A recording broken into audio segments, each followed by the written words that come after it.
Hey guys, welcome to government jobs Gyan YouTube channel. Guys, आज की इस वीडियो में हम बात करेंगे NIACL के new recruitment notification online form apply process के बारे में। जी हाँ दोस्तों, the new India assurance company limited ने यहाँ पर एडमिनिस्ट्रेटिव ऑफिसर के 550 खाली पदों को भरने के लिए नोटिफिकेशन रिलीज कर दिया है। कैसे आप इस भर्ती में पार्टिसिपेट करने के लिए अपने फॉर्म अप्लाई कर सकते हो बिना कोई मिस्टेक किए हुए, इसकी पूरी जानकारी हम आपको स्टेप बाय स्टेप रजिस्ट्रेशन से लेकर प्रिंट तक इस वीडियो में देंगे। बस आपको इस वीडियो को स्किप के बिना शुरू से लेकर एंड तक देखना है। उसके बाद वीडियो पसंद आए तो इसे लाइक और शेयर कर दें। चैनल पर नए हो तो इसे सब्सक्राइब कर लें। साथ ही साथ आपको यहाँ पर फॉर्म अप्लाई करते हुए जो भी प्रॉब्लम फेस हो रही है उन सभी का हल आपको इस वीडियो में मिल जाएगा। कैसे यहाँ पर आपको अपनी एजुकेशनल क्वालिफिकेशन की डिटेल देनी है, कैसे आपको अपना लाइव फोटो कैप्चर करना है, फोटो और सिग्नेचर अपलोड करने हैं और बाकी के डॉक्यूमेंट्स अपलोड करने हैं, कौन सा डॉक्यूमेंट आपको कितने KB में अपलोड करना है, कैसे आपको अपना फीस पेमेंट करना है, सभी इन्फॉर्मेशन आपको इस वीडियो में मिल जाएगी। बस आपको एंड तक हमारे साथ इस वीडियो में बने रहना है। साथ ही साथ हम यहाँ पर आपको ये भी बताएंगे कि कौन सी वो कॉमन मिस्टेक है जिसे करने से आपका एप्लीकेशन फॉर्म रिजेक्ट हो सकता है। तो आपको उस मिस्टेक को अवॉइड करते हुए अपना फॉर्म अप्लाई करना है। तो बिना कोई वक्त गंवाए चलिए शुरू करते हैं। आपको इस वीडियो के डिस्क्रिप्शन बॉक्स में हमारी वेबसाइट IND-sarkari-naukri.in के इस पेज का लिंक मिल जाएगा। यहाँ पर आपको इस भर्ती के रिगार्डिंग सभी डिटेल्स प्रोवाइड कर दी गई है। The new India assurance company limited NIACL ने यहाँ पर एडमिनिस्ट्रेटिव ऑफिसर AO के 550 खाली पदों को भरने के लिए नोटिफिकेशन रिलीज कर दिया है। आप 30 अगस्त 2025 तक अपने फॉर्म अप्लाई कर सकते हो। आकर्षक सैलरी पैकेज यहाँ पर आपको प्रोवाइड कराया जाएगा। 80,000 रुपये प्रति माह के हिसाब से आपको सैलरी प्रोवाइड कराई जा रही है। 21 से 30 साल आपकी आयु सीमा रखी गई है। ग्रेजुएट या फिर पोस्ट ग्रेजुएट डिग्री धारक कैंडिडेट अप्लाई कर सकते हैं। जनरल OBC EWS के लिए 850 रुपये फीस है। SC ST PWD कैंडिडेट को मात्र 100 रुपये फीस के रूप में जमा कराने होंगे। ये फीस का अमाउंट आप ऑनलाइन मोड में डेबिट कार्ड, क्रेडिट कार्ड या फिर नेट बैंकिंग या फिर UPI के माध्यम से जमा करा सकते हो। सिलेक्शन आपका प्री एग्जाम, मेन एग्जाम और इंटरव्यू के आधार पर होगा। आप ऑल इंडिया से ऑनलाइन मोड में इस भर्ती के लिए अप्लाई कर सकते हो। उसके लिए आपको इस पेज को नीचे स्क्रॉल डाउन करते हुए इंपोर्टेंट लिंक सेक्शन में आना है। ऑफिशियल नोटिफिकेशन PDF लिंक पर क्लिक करके इस भर्ती के नोटिफिकेशन को ओपन कर लेना है और इसमें से आपको पूरी डिटेल रीड कर लेनी है। यहाँ पर आपको सभी डिटेल्स प्रोवाइड कर दी गई है, जैसे कि क्या पोस्ट का नाम है, कितनी उसके लिए नंबर ऑफ वैकेंसीज है, कौन सी कैटेगरी के लिए कितनी वैकेंसीज है और किस डिसिप्लिन के लिए कितनी वैकेंसीज है। पूरी जानकारी यहाँ पर आपको प्रोवाइड कर दी गई है। कैसे आप अप्लाई कर सकते हो, कब से कब तक अप्लाई कर सकते हो, क्या आपका एलिजिबिलिटी क्राइटेरिया होना चाहिए, पूरी जानकारी आपको इस नोटिफिकेशन में दे दी गई है। आप सभी डिटेल्स यहाँ से रीड करें, उसके बाद अपने फॉर्म अप्लाई कर लें। फॉर्म अप्लाई करने के लिए भी आपको हमारी वेबसाइट के इसी पेज पर ही अप्लाई ऑनलाइन का लिंक दिया गया है। जैसे ही आप इस लिंक पर क्लिक करेंगे तो आपके सामने यहाँ पर NIACL का ये ऑफिशियल पोर्टल ओपन होगा। गाइस, यहाँ पर अगर आपने पहले से रजिस्ट्रेशन कर रखा है तो आपको अपना रजिस्ट्रेशन नंबर एंटर करना है, पासवर्ड एंटर करना है, ये कैप्चा कोड यहाँ पर एंटर करना है और सबमिट के इस ऑप्शन पर क्लिक करके अपने डैशबोर्ड में लॉगिन करके अपना फॉर्म अप्लाई कर लेना है। और अगर आप इस भर्ती के लिए फर्स्ट टाइम अप्लाई करने जा रहे हो तो सबसे पहले यहाँ पर आपको अपना रजिस्ट्रेशन करना होगा। उसके लिए आपको click here for new registration की टैब दी गई है, आप इस पर क्लिक करें, आपके सामने रजिस्ट्रेशन का फॉर्म ओपन हो जाएगा। अब यहाँ पर आपको अपनी बेसिक इन्फॉर्मेशन प्रोवाइड कराते हुए अपना रजिस्ट्रेशन करना होगा। सबसे पहले यहाँ पर आपको अपना फर्स्ट नेम एंटर करना है, फिर उसे एक बार फिर से एंटर करके कंफर्म कर लेना है। उसके बाद अगर आपका मिडिल नेम, लास्ट नेम है तो यहाँ पर आप एंटर करके उन्हें कंफर्म कर ले। फिर यहाँ पर आपको आपका फुल नेम शो कर दिया जाएगा, जो नेम यहाँ पर आप प्रोवाइड कराएंगे। उसके बाद गाइस, यहाँ पर आपको अपना मोबाइल नंबर एंटर करना है, उसे एक बार फिर से एंटर करके कंफर्म कर लेना है। कोई अल्टरनेट मोबाइल नंबर है तो वो यहाँ पर आप एंटर कर दें, नहीं है तो इस कॉलम को आप खाली छोड़ दें। उसके बाद फिर यहाँ पर आपको अपनी ईमेल ID के शुरू के कैरेक्टर एंटर करने हैं और फिर इस सेकंड कॉलम में से आपको डोमेन नेम सेलेक्ट कर लेना है जिस पर आपकी ईमेल ID है। उसके बाद यहाँ पर आपको अपनी कंप्लीट ईमेल ID टाइप करनी है, फिर आपको ये कैप्चा कोड इस बॉक्स में एंटर करना है और फिर गाइस सेव एंड नेक्स्ट के इस ऑप्शन पर क्लिक कर देना है। इस तरह से यहाँ पर आपका रजिस्ट्रेशन सक्सेसफुली कंप्लीट हो चुका है। एक रजिस्ट्रेशन नंबर और पासवर्ड यहाँ पर आपको प्रोवाइड करा दिया गया है। ये रजिस्ट्रेशन नंबर और पासवर्ड आपके रजिस्टर्ड मोबाइल नंबर और ईमेल ID पर भी सबमिट कर दिए गए हैं। आपको इन्हें केयरफुली नोट डाउन करके रख लेना है फ्यूचर यूज के लिए। और यहाँ पर गाइड अब आपको अपना फोटो अपलोड करना है, लाइव फोटो कैप्चर करना है और सिग्नेचर आपको अपने यहाँ पर अपलोड करने हैं।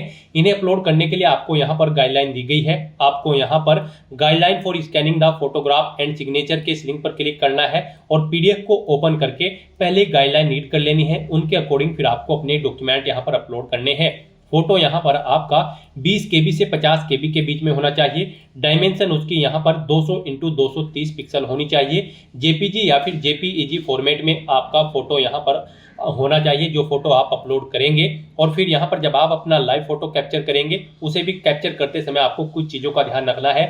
जब आप अपना फोटो कैप्चर करेंगे आपका चेहरा सीधा कैमरे की तरफ होना चाहिए, आपके वेब कैमरा की तरफ। और फिर जहां पर आप अपना फोटो कैप्चर करेंगे वहां पर प्रॉपर वे में लाइट होनी चाहिए, प्लेन बैकग्राउंड आपका होना चाहिए। फोटो कैप्चर करते समय यहां पर आपको अपने चेहरे पर कोई मास्क या फिर सनग्लासेस वगैरह नहीं पहनने हैं। साथ ही साथ आपको कानों में भी ईयरफोन्स वगैरह नहीं लगाने हैं।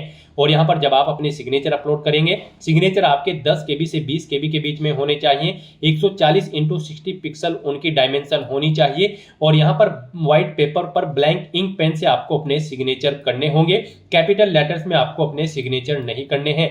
तो इन गाइडलाइंस को ध्यान में रखते हुए यहाँ पर आपको अपना फोटो सिग्नेचर अपलोड करने हैं। यहाँ पर फोटो अपलोड करने के लिए आपको चूज फाइल के ऑप्शन पर क्लिक करना है, फाइल को सिलेक्ट कर लेना है और अपना फोटो यहाँ पर आपको अपलोड कर देना है। फिर गाइस यहाँ पर आपको अपना लाइव फोटो कैप्चर करना है। आप कैप्चर फोटो के ऑप्शन पर क्लिक करें और अपने वेब कैमरा के थ्रू अपना लाइव फोटो यहाँ पर कैप्चर कर लें। और अगर आप यहाँ पर वेब कैमरा के थ्रू अपना फोटो कैप्चर नहीं करना चाहते हैं तो फिर यहाँ पर आपको ये QR कोड दिया गया है। आप क्लिक हियर टू स्कैन के ऑप्शन पर क्लिक करें, ये QR कोड आपको शो होगा। आप इसे अपने मोबाइल से स्कैन करें, जो आपके मोबाइल में QR कोड रीडर एप्लीकेशन है उसके थ्रू आप इसे स्कैन करें और फिर लिंक पर क्लिक करते हुए आप यहाँ पर अपना फोटो कैप्चर कर दें। फोटो कैप्चर करने के बाद फिर आपको इस चेकबॉक्स को ओके करना है। फिर यहाँ पर आपको अपने सिग्नेचर अपलोड करने हैं। उनके लिए भी आपको चूज फाइल के ऑप्शन पर क्लिक करना है, फाइल को सिलेक्ट कर लेना है और अपने सिग्नेचर को यहाँ पर आपको अपलोड कर देना है। फिर आपको इस चेकबॉक्स को ओके करना है और फिर गाइस यहाँ पर आपको नेक्स्ट के ऑप्शन पर क्लिक कर देना है।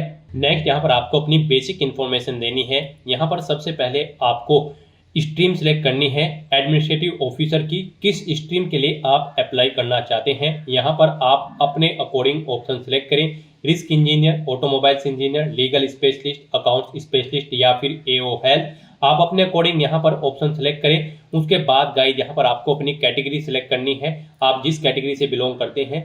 फिर यहाँ पर आपसे पूछा गया है कि क्या आप disability person with disability candidate हैं और आपकी डिसेबिलिटी 40% से अबव है। अगर है तो आप यस करें, डिसेबिलिटी का टाइप सेलेक्ट करें और फिर यहाँ पर आप अपनी डिसेबिलिटी का नेचर सेलेक्ट करें और फिर उसकी डिटेल दें। नहीं है तो आप नो ऑप्शन सेलेक्ट कर लेंगे अगर आपको यहाँ पर कोई डिसेबिलिटी नहीं है। फिर आपसे पूछा गया है कि क्या यहाँ पर आपको एग्जाम टाइम के दौरान कॉम्पेंसेटरी की जरूरत पड़ेगी। अगर आप यहाँ पर डिसेबल्ड कैंडिडेट हैं, अगर होगी तो आप यस करेंगे, नहीं तो नो ऑप्शन सेलेक्ट करेंगे। ये ऑप्शन आपको डिसेबल्ड कर दिए जाएंगे यहाँ पर अगर आपको कोई डिसेबिलिटी नहीं है।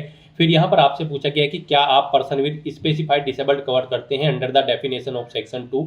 अगर करते हैं तो यस करेंगे और फिर उसकी डिटेल देंगे, नहीं करते हैं तो नो ऑप्शन सेलेक्ट करेंगे।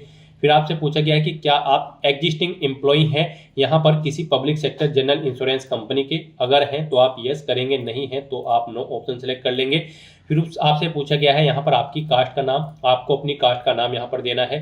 कास्ट सर्टिफिकेट इशू अथॉरिटी का नाम देना है, किसने आपको आपका कास्ट सर्टिफिकेट इशू किया है। अगर आप रिजर्व कैटेगरी से बिलोंग करते हैं तो आपको डिटेल्स प्रोवाइड करनी होगी। फिर कास्ट सर्टिफिकेट इशू डिस्ट्रिक्ट यहाँ पर आपको देना है। कास्ट सर्टिफिकेट इशू आपको स्टेट सेलेक्ट करना है, किस स्टेट का कास्ट सर्टिफिकेट है। उसके बाद यहाँ पर आपको caste certificate issue date select करनी है, किस डेट को आपका कास्ट सर्टिफिकेट आपको इशू है। कास्ट सर्टिफिकेट का सीरियल या फिर रेफरेंस नंबर यहाँ पर आपको एंटर करना है। अपना रिलीजन यहाँ पर आपको सिलेक्ट कर लेना है। फिर आपसे पूछा गया कि क्या आप माइनॉरिटी कम्युनिटी के अंतर्गत आते हैं। अगर आते हैं तो यस करें, नहीं तो नो ऑप्शन सेलेक्ट करें। उसके बाद आपसे पूछा गया कि क्या आप ये एक सर्विसमैन हैं। अगर है तो आप यस करेंगे और फिर सर्विस पीरियड यहाँ पर मंथ्स में देंगे, आपको अपनी सर्विस की डिटेल देनी होगी। नहीं है तो आप नो ऑप्शन सेलेक्ट करेंगे। फिर आपसे पूछा गया कि क्या यहाँ पर आप अपने आधार को वेरीफाई करने की सहमति प्रदान करते हैं। तो यहाँ पर आप येस या नो अपने अकॉर्डिंग ऑप्शन सेलेक्ट करें। अपना आधार कार्ड नंबर यहाँ पर आप एंटर करें। फिर पैन कार्ड नंबर यहाँ पर आपको अपना देना है। अपनी नेशनलिटी यहाँ पर आपको सिलेक्ट कर लेनी है। फिर यहाँ पर आपको प्री एग्जाम के लिए अपने एग्जाम सेंटर सेलेक्ट करने हैं। 3 चॉइसेस यहाँ पर आपको दी गई है, 3 एग्जाम सेंटर आपको सिलेक्ट करने हैं। पहले यहाँ पर आप स्टेट सेलेक्ट करें, उसके बाद यहाँ पर आप सिटी सेलेक्ट करें। इस तरह से यहाँ पर आपको पहले स्टेट सेलेक्ट करना है और फिर यहाँ पर आपको 3 एग्जाम सिटी अपनी चॉइस के अकॉर्डिंग सेलेक्ट कर लेनी है। ऐसे ही यहाँ पर आपको मेन एग्जामिनेशन के लिए भी 3 चॉइसेस दी गई है। आप 3 एग्जाम सिटी यहाँ पर अपने मेन एग्जामिनेशन के लिए सेलेक्ट करें।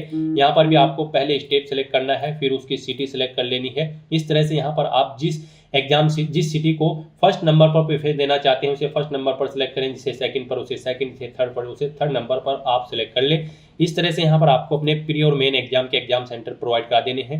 फिर यहाँ पर आपको अपनी डेट ऑफ बर्थ सेलेक्ट करनी है, उसके बाद आपको अपना जेंडर सेलेक्ट करना है। फिर आपके जुड़वा भाई बहन हैं तो आप यस करेंगे, उनका नाम देंगे, उनका जेंडर सेलेक्ट करेंगे, नहीं है तो नो ऑप्शन सेलेक्ट करेंगे। फिर यहाँ पर आपको अपना मैरिटल स्टेटस देना है, आप मैरिड हैं, अनमैरिड है या फिर विडो, आप अपने अकॉर्डिंग ऑप्शन सेलेक्ट करें। अपने फादर का नाम एंटर करें, मदर का नाम एंटर करें, अगर मैरिड हो तो अपने पति या फिर पत्नी का नाम एंटर करें। उसके बाद यहाँ पर आपको अपना कोरोस्पोंडेंस एड्रेस एंटर कर देना है। फिर यहाँ पर आपको अपना परमानेंट एड्रेस एंटर करना है, और अगर आपका परमानेंट एड्रेस आपके कोरोस्पोंडेंस एड्रेस के अकॉर्डिंग सेम है तो आप इस चेकबॉक्स को ओके कर देंगे। ऑटोमेटिकली आपका परमानेंट एड्रेस आपके कोरोस्पोंडेंस एड्रेस के अकॉर्डिंग फिल हो जाएगा। उसके बाद यहाँ पर गाइज आपको अपना जीएसटी इनवॉइसिंग एड्रेस सेलेक्ट करना है, यानी कि जिस एड्रेस पर आप इस भर्ती प्रोसेस के दौरान कम्युनिकेट करना चाहते हैं वो एड्रेस आप सेलेक्ट कर ले। फिर यहाँ पर आपको अपनी बैंक डिटेल प्रोवाइड करनी है। यहाँ पर आपको बैंक अकाउंट होल्डर का नाम देना है, फिर आपको अपना बैंक अकाउंट नंबर देना है, उसका यहाँ पर बैंक अकाउंट नंबर आपको दोबारा से एंटर करके कंफर्म कर लेना है। बैंक और ब्रांच का नाम देना है, अकाउंट का टाइप सेलेक्ट करना है, यहाँ पर वो सेविंग है या फिर करंट है। उसके बाद यहाँ पर आपको अपने बैंक का आईएफएससी कोड एंटर करना है। फिर यहाँ पर आपको आपकी कैटेगरी के अकॉर्डिंग एप्लीकेशन फीस का अमाउंट शो कर दिया जाएगा। इस तरह से अपनी ये सभी डिटेल्स यहाँ पर फिल करने के बाद फिर आपको वैलिडेट योर डिटेल के इस ऑप्शन पर क्लिक करके अपनी ये सभी डिटेल्स वैलिडेट कर लेनी है, और उसके बाद फिर आपको यहाँ पर सेव एंड नेक्स्ट के इस ऑप्शन पर क्लिक कर देना है। नेक्स्ट यहाँ पर आपको अपनी क्वालिफिकेशन, एक्सपीरियंस और लैंग्वेज की डिटेल प्रोवाइड करनी है। आप ऑफिशियल नोटिफिकेशन से चेकआउट कर सकते हो NIACL AO की पोस्ट पर अप्लाई करने के लिए क्या आपका एलिजिबिलिटी क्राइटेरिया होना चाहिए। यहाँ पर अगर आप जर्नलिस्ट स्ट्रीम के लिए अप्लाई कर रहे हैं तो आपके पास ग्रेजुएट या फिर पोस्ट ग्रेजुएट डिग्री होनी चाहिए किसी भी डिसिप्लिन के अंतर्गत किसी वेल रिकॉग्नाइज्ड यूनिवर्सिटी से। यहाँ पर 60% मार्क्स रिक्वायर्ड है जनरल कैटेगरी कैंडिडेट के लिए, और यहाँ पर 55% मार्क्स होने चाहिए SC ST PWD कैंडिडेट के लिए अगर वे जर्नलिस्ट स्ट्रीम के लिए अप्लाई कर रहे हैं। और अगर यहाँ पर स्पेशलिस्ट के लिए अप्लाई कर रहे हैं तो यहाँ पर आप चेकआउट कर सकते हो। अगर आप रिस्क मैनेजर की स्ट्रीम के लिए अप्लाई कर रहे हैं तो आपके पास यहाँ पर इंजीनियरिंग की ग्रेजुएट या फिर पोस्ट ग्रेजुएट डिग्री होनी चाहिए किसी भी डिसिप्लिन के अंतर्गत, मिनिमम 60% मार्क्स के साथ, और 55% मार्क्स रिक्वायर्ड है SC ST PWD कैंडिडेट के लिए। और अगर आप ऑटोमोबाइल्स इंजीनियर की स्ट्रीम के लिए अप्लाई कर रहे हैं तो फिर आपके पास BTech या फिर ME MTech की डिग्री होनी चाहिए ऑटोमोबाइल्स के अंतर्गत। यहाँ पर ऑटोमोबाइल इंजीनियरिंग में मिनिमम 60% मार्क्स और 55% मार्क्स के साथ यहाँ पर रिजर्व कैटेगरी कैंडिडेट को। तो यहाँ से आप जिस भी स्पेशलाइजेशन के लिए अप्लाई कर रहे हैं उसकी मिनिमम क्वालिफिकेशन की डिटेल यहाँ से चेकआउट कर सकते हो, और उसकी डिटेल फिर यहाँ पर आपको प्रोवाइड करानी है। तो यहाँ पर आप अपने अकॉर्डिंग अपनी डिग्री की स्ट्रीम सेलेक्ट करें जिसके अंतर्गत आपने अपनी ग्रेजुएशन पास आउट की है। सबसे पहले यहाँ पर आपको अपनी ग्रेजुएशन की डिटेल प्रोवाइड करनी होगी जो कि रिक्वायर्ड है यहाँ पर किसी भी पोस्ट की स्ट्रीम पर अप्लाई करने के लिए। तो यहाँ पर आप अपनी ग्रेजुएशन की स्ट्रीम सेलेक्ट करें, उसके बाद डिग्री का नाम यहाँ पर आप प्रोवाइड कराएं। फिर यहाँ पर आपको स्पेशलाइजेशन या फिर सब्जेक्ट देने हैं जिसमें आपने अपनी ग्रेजुएशन पास आउट की है, यूनिवर्सिटी का नाम देना है जिससे आपने अपनी ग्रेजुएशन पास आउट की है। फिर यहाँ पर आपको पासिंग डेट सेलेक्ट करनी है, डे, मंथ और ईयर। उसके बाद कितने % मार्क्स आपने ऑब्टेन किए हैं वो आपको एंटर करने हैं। फिर बताना है कि आपकी फर्स्ट क्लास है, सेकंड है या फिर आप पास आउट हो। आप अपने अकॉर्डिंग ऑप्शन सेलेक्ट करें। ऐसे ही यहाँ पर अगर आपने पोस्ट ग्रेजुएशन कंप्लीट कर रखी है या फिर उसके इक्विवेलेंट कोई क्वालिफिकेशन तो उसकी डिटेल भी आप सेम ऐसे ही यहाँ पर प्रोवाइड कर सकते हैं। कोई डिप्लोमा या फिर कोई प्रोफेशनल क्वालिफिकेशन या फिर कोई अन्य क्वालिफिकेशन है तो उसकी डिटेल भी आप सेम ऐसे ही यहाँ पर प्रोवाइड करा सकते हैं। फिर यहाँ पर आपसे पूछा गया है कि क्या आपको यहाँ पर कंप्यूटर पर वर्किंग नॉलेज है या फिर ऑपरेटिंग की। अगर है तो आप यस करेंगे, नहीं तो आप नो ऑप्शन सेलेक्ट करेंगे। आप अपने अकॉर्डिंग ऑप्शन सेलेक्ट करें। फिर यहाँ पर अगर आपको एक्सपीरियंस है तो आप अपने एक्सपीरियंस की डिटेल प्रोवाइड कराएं, नहीं है तो इस सेक्शन को खाली छोड़ दें। अगर आपको एक्सपीरियंस है और आप एक्सपीरियंस की डिटेल प्रोवाइड करना चाहते हैं तो सबसे पहले यहाँ पर आपको अपना नाम देना होगा। फिर यहाँ पर आपको अपनी डेजिग्नेशन देनी होगी, जिस पोस्ट पर आप कार्यरत थे, कब से कब तक आप कार्यरत थे वो डेट यहाँ पर आपको सिलेक्ट कर लेनी है।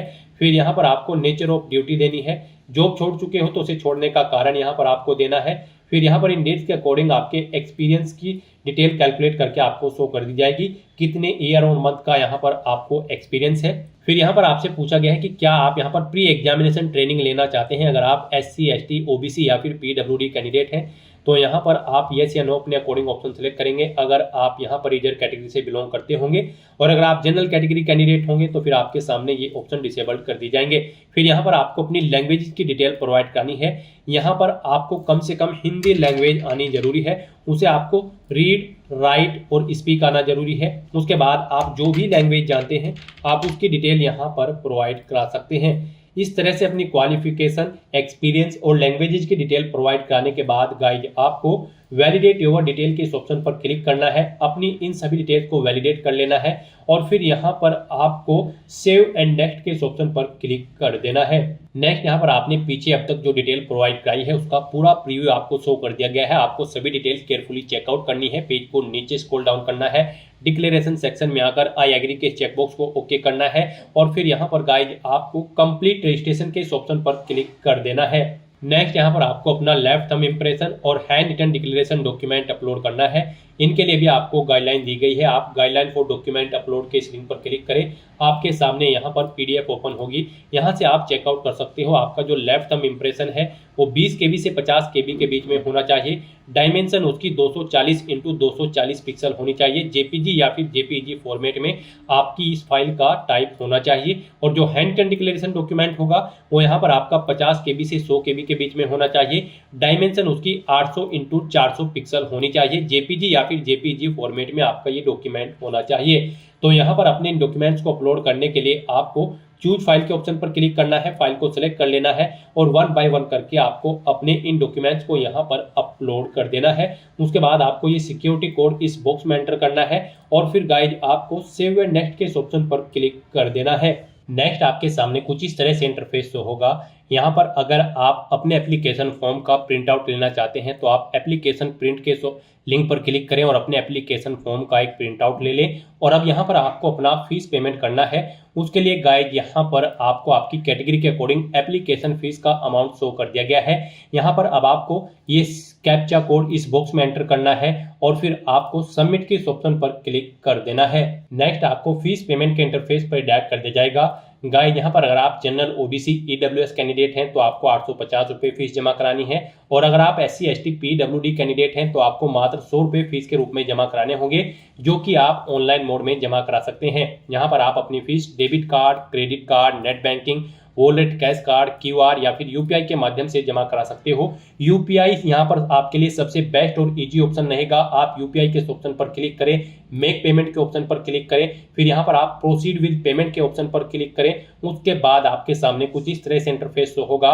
यहाँ पर आने के बाद आपको अपनी UPI ID एंटर करनी है और मेक पेमेंट के ऑप्शन पर क्लिक करके आपको अपना फीस पेमेंट कर देना है। और अगर आप UPI ID के थ्रू अपना फीस पेमेंट नहीं करना चाहते हैं तो यहाँ पर आपको एक और ऑप्शन दिया गया है। आप क्लिक हियर टू स्कैन के ऑप्शन पर क्लिक करें, इस QR कोड को अपने UPI से स्कैन करें और अपना फीस पेमेंट कर दें। सक्सेसफुली फीस पेमेंट करने के बाद यहाँ पर आपका एप्लीकेशन फॉर्म सबमिट हो जाएगा। उसके बाद आपको अपने एप्लीकेशन फॉर्म का एक हार्ड कॉपी प्रिंट आउट ले लेना है फ्यूचर यूज के लिए, फ्यूचर रेफरेंस के लिए। इस तरह से यहाँ पर आपके एप्लीकेशन फॉर्म की सभी टास्क कंप्लीट हो जाएगी। तो दोस्तों ऐसे आप the new India assurance company limited administrative officer के 550 खाली पदों को भरने के लिए अपने फॉर्म अप्लाई कर सकते हो। आज की इस वीडियो में बस इतना ही।